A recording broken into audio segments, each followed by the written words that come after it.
Andrew Miller, Tarik LaCour, Sheet Black from Hook'emHeadlines.com. We are coming back at y'all today with our kind of group takeaways, reactions, analysis from the win over Rice yesterday. Texas won 37-10. A little bit underwhelming performance from the Longhorns. But, Texas has to look forward now. You got Alabama game week 2. ESPN's College Game Day is going to be there. Alabama opens up as a 7.5 point favorite. I'm a little surprised that it's still that close because preseason it was at like 6.5 or 7. I'll start here. The polarizing performance, the polarizing, I think, reaction from the Texas fan base regarding Quinn Ewers' performance yesterday is the hot topic on social media. He was solid, I think, in pretty much every other regard except for the deep ball.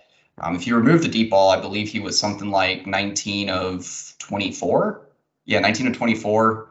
Didn't have any connections on the deep ball, so 260 passing yards, 3 touchdowns, and then 32 rushing yards and a touchdown.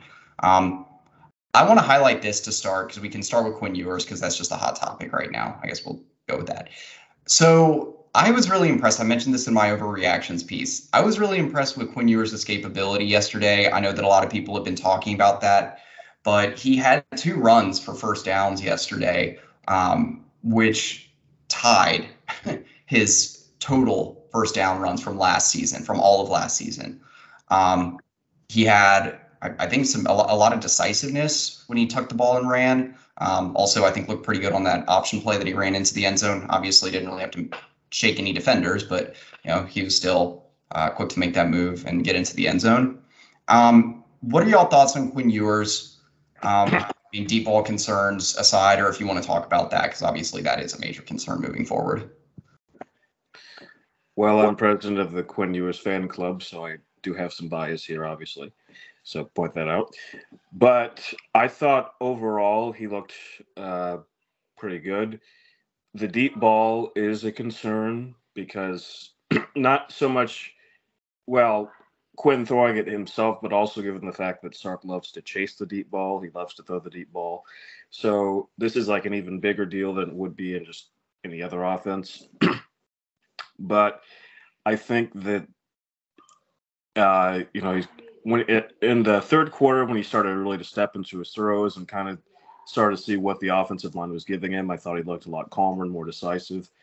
So that was good. It's good to get better as the game goes along rather than to start hot and just like flame out. So that was good to see. The interior offensive line has got to change for the better and soon. It looks like DJ Campbell won't be playing Saturday from what it kind of looked looking around like I'd see at other places. So Cole Hudson, who's obviously has 13 starts, probably be in there somewhere. I hope to see Neto Umeozulu in there more too. I thought he looked really good when he got his chance. Hopefully Sark saw that too and said, all right, let's just go ahead and do this now. But those were my takeaways on offense. On defense, lights out. That could have been a shutout if we hadn't gone for it on 4th down to open the first series, which I didn't understand why we did that. I was like, just punt it away. Like, make JT Daniels suffer a little bit more in DKR, So I think the problem, getting back to the Quinn Ewers conversation, is not with Quinn himself, but everything surrounding him when it comes to fan speak, media speak. He's just been, put on this pedestal ever since he was at South Lake Carroll, number 1 quarterback in the country, one of the best recruits of all time. And then when he came to Austin, it was like, all right, this is going to work immediately in year 1. He's going to save the program. And now in 2023, the whole conversation this offseason has been not how will Quinn play this year. It's Quinn's going to play well, and he's going to go to the NFL draft because we have Arch and Malik. And so Quinn has this 1 year to make everything happen, and he's 100% going to the draft, and end of story. I think it's important to take a step back, and I think we've put too much expectation on him. I don't think it's fair to Quinn or the Texas fan base to put him in the upper echelon of quarterbacks in the country. Certainly not in the Drake May, Caleb Williams category. And that's okay. I think that's okay. I think this Texas football team can win the Big 12 and win 10 or 11 games with Quinn Ewers being a very good quarterback. But I don't know if he has that, next great step in him. And if he does, I think it is a little foolish for us to just think that it was going to happen so quickly. I mean, today was his 8th or ninth start? So he's still really young. 11th. So still less than a full season, still really young when it comes to, in quote unquote quarterback years. But I think there's just been almost too much pressure put on him where it's like he's going to play really well this year and then he's going to go to the draft because of what we have behind him. And you saw all the talk in fall camp that Quinn is, turned into a new man with the buzz cut and taken full command of the offense. And I don't think he played that horribly. I mean, Andrew, you mentioned it, obviously 0 for 6 on deep balls. And that is certainly something that needs to be cleaned up. But I just think that the Texas fan base is overreacting because of all the pressure that's been put on him. And a lot of the fan base thinks that Quinn Ewers should be a Caleb Williams or a Drake May, when I just think that's kind of unrealistic expectations. Yeah, I mean, I mentioned it in past shows we've done, but I think that if Ewers is even just a notch above what he was last season, if he is, a borderline all Big 12 level quarterback, even just, I mentioned the line, maybe like 25 to 30 passing touchdowns, 5 to 8 interceptions, maybe. And, just somewhere between 2,500, 3,000 passing yards. That still puts Texas in double-digit win territory. The rest of this team is more than good enough to still win 10, 11 games with Quinn Ewers, again, not being necessarily one of the top 5 best quarterbacks in the country, but maybe one of the top 20. Also, I mentioned the escapability. You add that element to his game where he can pick up maybe an extra first down, 2 or 3 a game with his legs. That's something that can dramatically shift games. And there's enough ways that Texas can make up for that I think it will be okay. Now, the Alabama game is going to be a different story because you got to have the deep ball working, I think, to beat Alabama.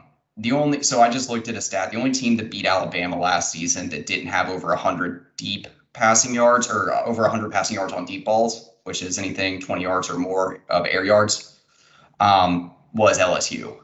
And that was an extremely close game. Texas even had 140 passing yards on deep balls last year against Alabama because Quinn Ewers actually had the deep ball working before he went down with injury, and Hudson Clark hit a couple deep balls as well. I did have an interesting thought on the front of Quinn Ewers' deep ball struggles of maybe something to try against a team like Wyoming or something to get the deep ball going. What would y'all think about trying to draw up something to JT Sanders, Isaiah Nayor, maybe Xavier Worthy, or Jordan Whittington? You got a lot of options here to, maybe some 15, 20-yard balls down the seams to at least get the timing and anticipation down, build his confidence, and then you can try to extend the field on the boundary. I would be willing to try it. One thing I did notice that I liked a lot was Xavier Worthy tracked the ball way better yesterday than he did at all last season. He didn't drop anything, basically. And even the one he kind of did, he still tracked it right. So he was looking over his shoulder and things like that. One thing I will say, though, is when you throw a deep ball, you will catch a little wind, and I think it would be better if Xavier Worthy or whoever it is, if they came inside a little more, where they get off, so Quinn could throw it straighter, I guess is what I'm trying to say. Yeah, and to your original point, Andrew, I think that's actually a good idea because right now it seems like it's a short pass, and then you expect Quinn to connect on a 55-yard ball down the field. Whereas if you can build it up a little bit and get the confidence throwing down the field, then, like you said, you just get more confident in that, and there's more consistency there. So I don't hate that at all, and it's easier when you have those bigger bodies like JT Sanders in the middle of the field.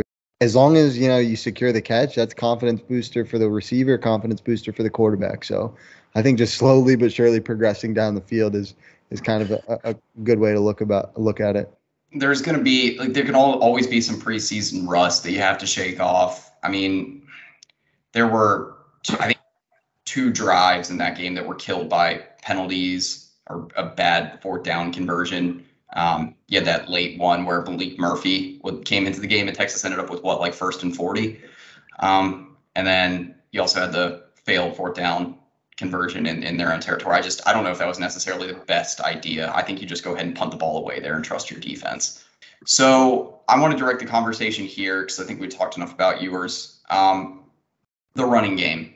So in my takeaways piece, I said that I think the running game was good at times, and I thought the backs were overall pretty good in the game. CJ Baxter obviously goes down with a rib injury early. It's really unfortunate because that happened on his longest run play of the day. It seemed like he was finally starting to see the field, and then he just lands on the football weird.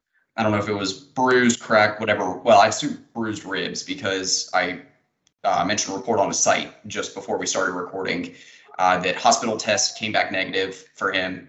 That's good to hear. He is expected back at practice for Alabama practice this week. That aside, I think the elephant in the room for me for the ground game is the fact that Jaden Blue needs to be a pretty integral part of the backfield this year. He's seen the field well. He's making more defenders miss. I get this is Rice that we faced yesterday, and it seemed like when Jaden Blue was in the game, the offensive line was starting to block better. He still had 5 missed tackles forced. Per PFF, he had the highest elusiveness rating of any of our backs this weekend. He was 3rd best among all Big 12 running backs in elusive rating, which takes into account yards after contact, missed tackles forced. He had something like 40 yards after contact. It was 55 rushing yards. He was seeing the field well. He was hitting the holes that were there for him. I thought he was doing really nice in the outside zone running game. Still, though, I'm happy that Jaden Blue got those reps. I think he should be one of the top 3 backs, at least for the ground game moving forward. Keelan Robinson still can be really integral with motion and getting involved in special teams in the passing game. Jonathan Brooks, mixed results. I was hoping for a little bit better out of him, but he had some nice runs. Had that nice touchdown run for the first touchdown of the game. Just unfortunately had that drop in the red zone. That was another one that should have been a touchdown. So I think up and down for him. CJ Baxter, I guess we'll see. But, we didn't really see any of the other running backs in this game. Savion Red, Trey Wisner was special teams only, I do believe. What are your thoughts? I was going to say, you saw why Baxter got the start because he's a much better inside runner than Jonathan Brooks. Yeah, and I think Jonathan Brooks is going to be good in the screen game. I think just his ability to see the field through that type of traffic seems to be very, very natural. I still can't believe he dropped that touchdown. We've seen, though, in the last – I'll give him a pass on that. It's week 1. We've seen Roshan and Bijan have some bad drops out of the backfield in the receiving game. Yeah. It happens to everybody, but it still wasn't good. Yeah, it just can't happen again. I tweeted out this stat on a more positive note for Brooks.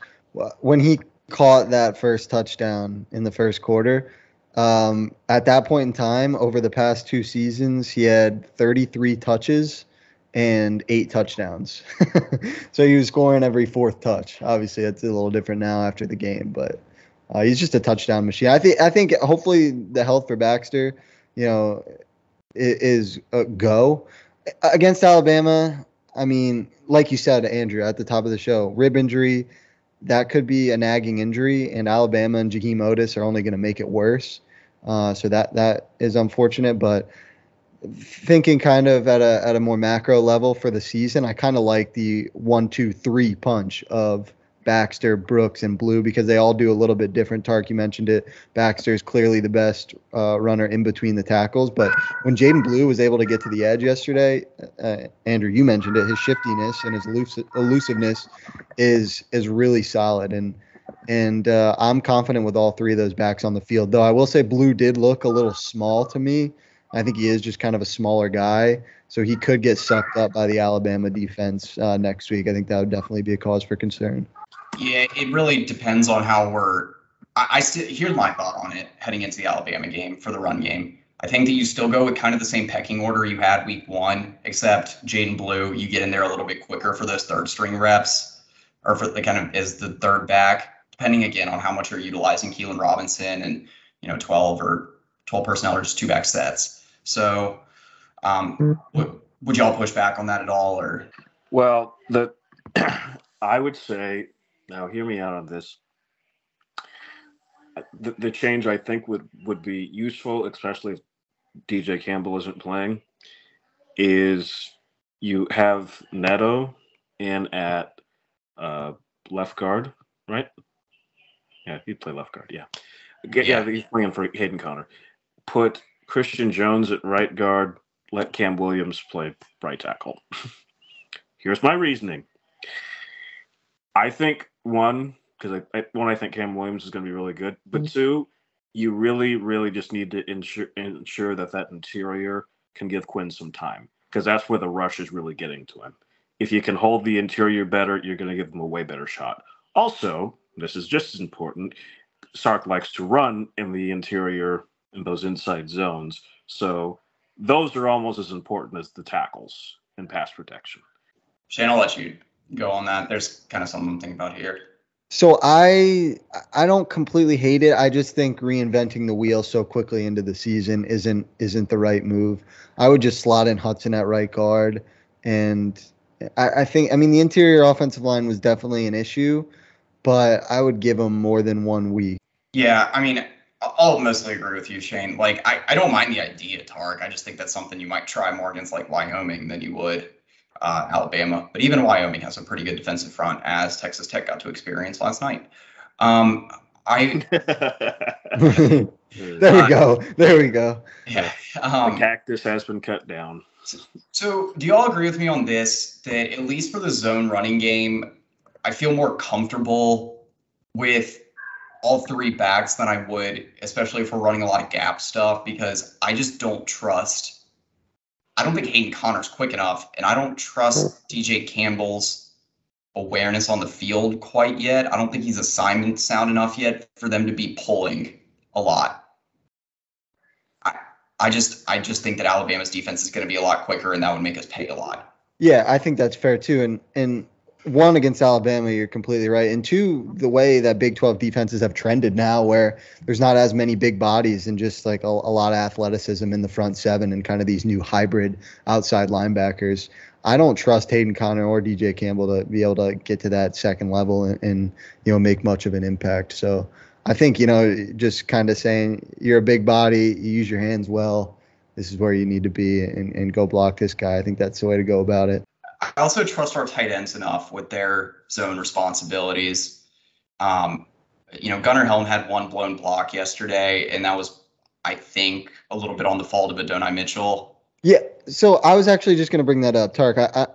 You probably wouldn't have noticed this from being at the game, but Andrea, for you, I thought A.D. Mitchell, like, the effort was poor in run blocking, and there was a screen pass to Whittington. No, I did notice that. Did you notice that? Could you see? Yeah. That was definitely a cause for concern. And he's too big to not just be mauling people. Yes, I was really close. I'm like, he is a big dude. I completely agree. Adonai Mitchell, he's got, his blocking has to be better.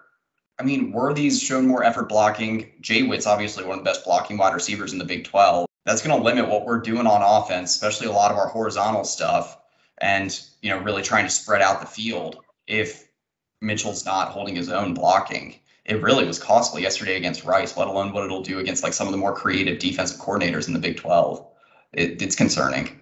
Yeah. I just one more point on that. I thought it was frustrating because you mentioned like Jay Witt, such a great blocker, and that one screen pass on the outside that was to Whittington, where it was just Adonai Mitchell had to lay one block and Whittington would have been free, and he just didn't. And if it was roles reversed, that Jay Witt would have flattened the guy and Mitchell wouldn't have been able to run free. So the more fun part of the conversation from yesterday's game is obviously the defense.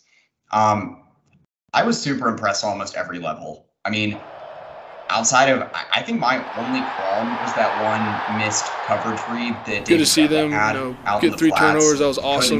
They work hard for those. Jalen Ford got another interception. It's crazy. Honestly, he's been working on that one-handed pick from fall camps. The one hand. That was an easy He's been working on that. That lean back, I've seen it so many times. We do ball drills. He got his first sack of the game. Just having a natural knack of catching the ball helps. For Ben Day, at least, honestly, just out there. I think just playing it's ball. really encouraging to see him outside of coverage. And I mean, I don't know. Otherwise, I didn't really see any bad stuff from him out in the flat. So maybe he was better. I would have to go back and rewatch the tape from then on out. But he was tremendous in run defense and in the pass rush. Had half a sack or a full sack, a couple of run stops. Otherwise, I thought he was really sound. Jalen Ford posted it on the site today, or on Twitter page, highest graded linebacker in the FBS in week 1, at least so far. We still got a few more games, but he only took like 25 snaps. But I mean, 3 defensive stops, no missed tackles, interception, like 4 or 5 combined tackles. He has 8 interceptions in the last 5 games now.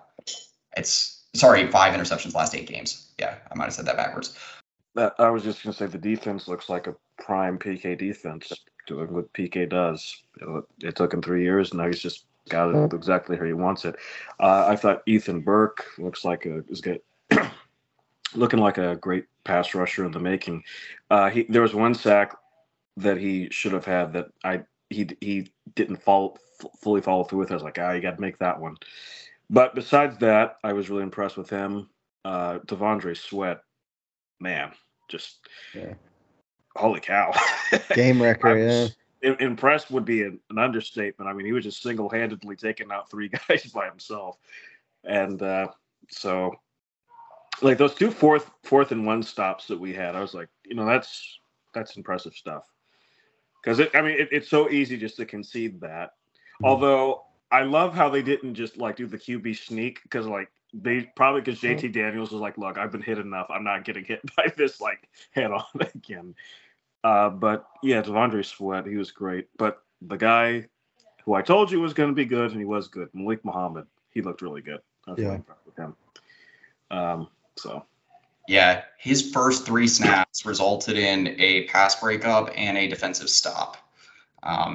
That was something else. I expect him to play a lot on Saturday. He was phenomenal. Austin Jordan looked a lot better. Jalen Gilbo was just a home wrecker out there. I mean, he was all over the place at the end of the game. You know what? To focus specifically on position groups, because there's a lot we could compliment this defense for.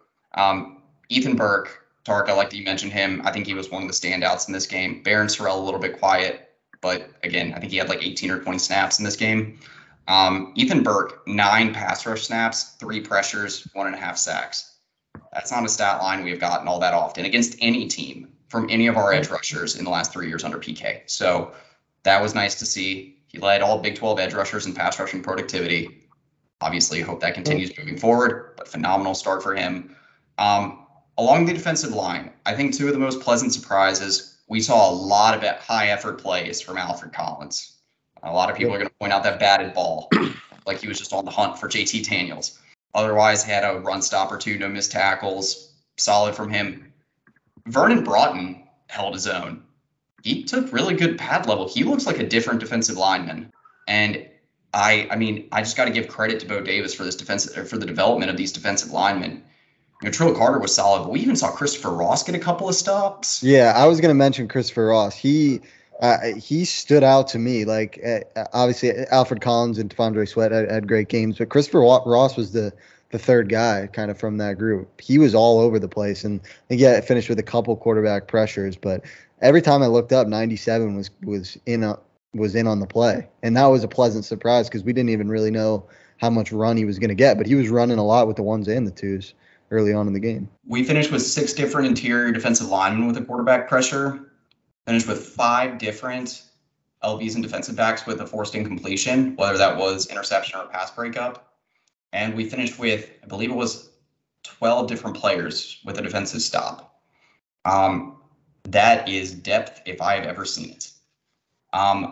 My favorite stat that I dug up for the defense was Rice averaged negative .905 expected points added per running play.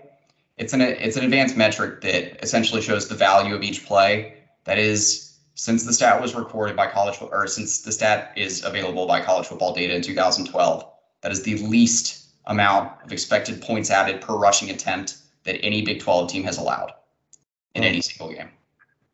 So, and I think that bodes well going into next week because we've seen Saban talk all offseason about how he wants to reestablish that ground and pound Alabama football. And I certainly think when Alabama watches the Rice tape, they are going to see some things on the defensive side of the ball that they can take from the Owls. But when they flip it and watch the Texas defense, they might get a little pit in their stomach seeing what that interior defensive line was doing and how well everyone was moving. Here's an interesting thought that I have. We might as well be called the David Benda analysis show, because we probably talk more about David Benda than any other YouTube channel. But do y'all think that it bodes well for us that David Benda is so good at finding the ball carrier when it's just about contesting space? That's the most important thing for linebackers. Can you find the ball? But against Alabama and Jalen Milroe, that duel. Yeah, exactly. I think it's good that you have Ford and Benda, and you can bring Hill in. Jed Bush looked pretty good. I don't know how good that's going to go against Alabama, but man, he's a Simon. You gotta. The thing is, we have to. I watched enough of Alabama to know that what I saw last year, it's still the same thing. If Milroe gets comfortable running and things like that, his throwing gets better too. So, but if you just say no, you just stay there and throw it, then he starts to get a little jittery because he likes to be an athlete. So we have to be really just keeping him contained is going to be the big thing, because Alabama's I know they scored 56 points yesterday, but their wide receivers still aren't with. This isn't where they had the big four. This isn't Jamison Williams and Waddle and Waddle and all those other guys. They're good, but they're not Ohio. They're don't need to bring up Ohio State right now, but they're not Mbuka or Marvin Harrison Jr. either. So or like Jalen McMillan and Romo Odunze. Yeah, exactly. Yeah. Their offense is not going to be better than what we saw last year. It's going to be different, but it's not going to be better. They didn't necessarily struggle running the ball. I think Jace McClellan had 10 carries for 39 rushing yards and a score. Well, Milroe was the leading rusher. I'm looking at their stats right now. He had 48 yards. So JD Blue. So that's not great. We don't have to face Jahmyr Gibbs though. Oh, thank God. So I do think that obviously it was a terrific week one from Benda. I mean, flashback to last year when Jace McClellan burned us for 75. That was actually Ford taking the wrong angle though. Yeah. Was it? So I think it's going to be one of those things where the Texas defense is going to play really well. There's going to be a time or two where heads are looking the wrong way, and it's either Milroe or McClellan or Roydell Williams taking off the opposite direction. So I would say plan for that, and then you won't be as let down, because I think the defense in general matches up pretty well against Bama. One thing that was good was that you didn't hear about Taff or Jalen Catalon, because the front seven took care of everything. So they just didn't have to do anything. They're just all right. Yeah. Taff was a little slow to reading coverage on that late touchdown. I think Taff actually started the game. Okay, let's finish here. Week 2. What are just y'all's feelings at this point heading into Alabama? I mentioned at the outset of the video, we're a 7.5-point dog. What are your thoughts? Well, it all comes down to the interior offensive line for me. If the interior offensive line gives Quinn a chance to throw the ball, I think they'll be okay. I think the defense will give them some opportunities, and hopefully will force some turnovers. Special teams, I thought, also played well yesterday. So that's about where I am. As long as they keep it competitive into the fourth quarter, I think they have a shot. Going into week 1, if I would have said, Texas has a 40% chance to beat Alabama, I think that only slightly dropped after week 1. My confidence is still pretty high, so maybe give them a 38% chance. The one major concern, the offensive line could get potentially, which we thought was going to be pretty solid. So, and Andrew, I know you tweeted out the difference between the size on the Rice defensive line and the Texas offensive line, and that didn't seem to make much of a difference, which is unfortunate. But I still feel, relatively confident and think Texas has a real shot to go in there and beat Alabama. You got to have a lot of the little things go right. Andrew, you mentioned it early in the show. One or two of those deep balls has to connect. And, Bert Auburn also needs to be damn good, like he has been during his time on the 40. So, shout out him, another strong performance, 3 for 4 with a 49 to 46 yarder. But yeah, it's going to be one of those games where a lot of little things have to go right. But I am super excited because I mentioned this on the last show, the anticipation of a huge college football game when your team is playing in it, and for all the eyes to be on Tuscaloosa and, potentially a top 10 battle. I don't think Texas will move up any in the rankings, but, nonetheless, a top 15 battle, it's going to be a ton of fun. Yeah. Yeah, I don't think so. I mean, maybe if like LSU or Florida State just gets completely destroyed tonight, potentially then. I think for me, the Alabama game, I still feel pretty good about it because, Texas faced Rice, Alabama faced Middle Tennessee State, or Middle Tennessee, but I think they dropped the state part. But I think that, Texas, at least you got to expose some of these flaws week one. You know what you need to work on. I saw someone tweet it out. I think it was Horn Sports that said that I don't even know if, Sark has really been preparing for Rice that much for the last 3 weeks. The way he spoke about this game, did y'all hear what he opened the press conference with, saying that, I know a lot of the people in the stadium thought it would go one way and it went another. And I was like, did you really give a crap about this game? That was a weird comment, but I mean, what else was he going to say? He's like, look, I know you probably came out here to see a very crisp first half that would allow you to leave in the second half.